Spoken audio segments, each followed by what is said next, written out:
So has anybody else been wondering about the trust fund that Gypsy Rose keeps referring to in the emails that have been released? Because I was super curious and I found out some stuff I'm going to show you.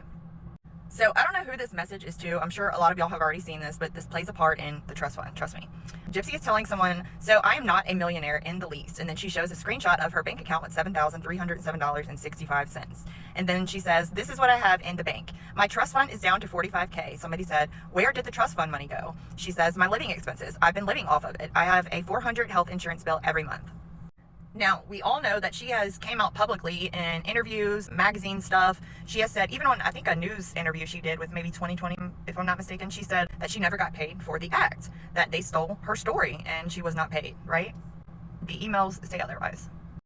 So what I did, instead of showing you the actual screenshot of the email, because I don't want to get it taken down, I copied and pasted it into my notes. This is just the green screen of my notes. So it's an outbound email from Gypsy to someone. I don't know who she's writing this to. It says, I got the videograms. You did a lovely performance of Haven. Me and my bunkie was crying. LOL. Right now, single life for me right now. And then there's a second email in 2020. Gypsy outbound email to somebody.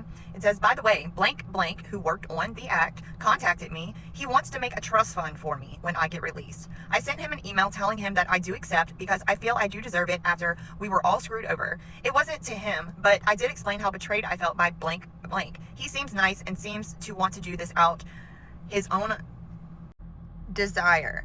Maybe he has a moral regret for being a part of the show and cheated me. Whatever the case, I want to take him up on his offer. I gave him your number so he can work it out with you, so it cannot be touched until my release. So it's very apparent that trust fund that has been talked about many times in email now has came from the act. Just because she wasn't paid immediately while she was in prison, she thinks the world just owes her because of her life story, because she did a horrendous crime. She still got a trust fund out of it. Now, if you don't consider that profiting off of your crime, then what are you thinking? Because that's literally what that is. Literally. And you want to know why she put that in a trust fund, or whoever did that in a trust fund, probably a lawyer or something, is because a trust fund can't be touched.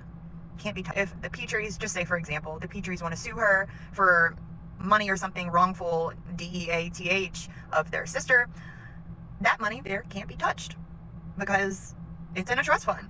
So I'm sure her book money and everything else, her TV show, everything goes in a trust fund somewhere, or possibly in somebody else's name, because they are probably worried about that. I would imagine I would be if I were in her shoes, but I would never be in her shoes. So yeah, there's your answer about the trust fund, because clearly, like I said, she was paid and she's profiting off her crime.